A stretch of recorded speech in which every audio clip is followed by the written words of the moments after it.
FORA.tv. The world is thinking. Brian Gruber, FORA.tv, here with Tucker Carlson. What surprises do you expect out of the RNC this week?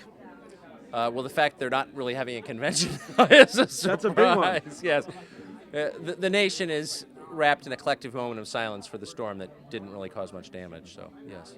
You had some strong comments during the panel. Maybe you didn't expect, because you weren't on the panel, to be asked questions by Joe, but you had strong comments about the vitriol or the strong opinion on the part of some bloggers and political discourse. Can you elaborate on that, or why do you feel that way? Well, it's not political discourse. I mean, there's just an enormous amount, an overwhelming amount of just pure nastiness and hatred and stupidity that clogs the internet, at least the political elements of it, and makes political conversation impossible. And the underlying assumption in all of it is the same, which is, and it's exclusively on, almost exclusively on the left.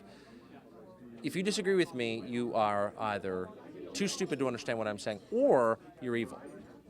There's no room, there's no assumption of sort of goodwill on the other side. Where does that come from? Is that just what the technology enables, or is that just what's happened in political debate over the last 10 years? Part of it is, I don't think it's intrinsic to technology, but part of it, the technology enables anonymity, so that provides handy cover for compulsive masturbators, Walter Mitty types, people who stay indoors and haven't had an outlet until now. But it also is a function of where we are politically. People hate Bush, and they have the right to do that. And I'm not a Bush man myself, but I think that the kind of the intensity of that hatred has led people to sort of scream rather than talk. Do you think race will be a big factor in who wins in November? It depends what you mean by that.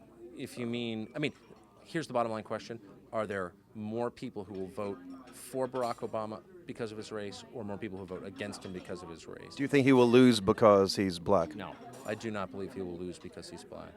I don't. What do you think the final key issues will be driving the election in November? Well, the overarching issue is the last 8 years. There's a referendum, obviously, on the Bush administration, both terms, and it's unpopular. And so the default position is, let's get a new party in there. So it'd be pretty hard for the Democrats to lose, I think. Tucker, thank you very much. Thanks, I appreciate it.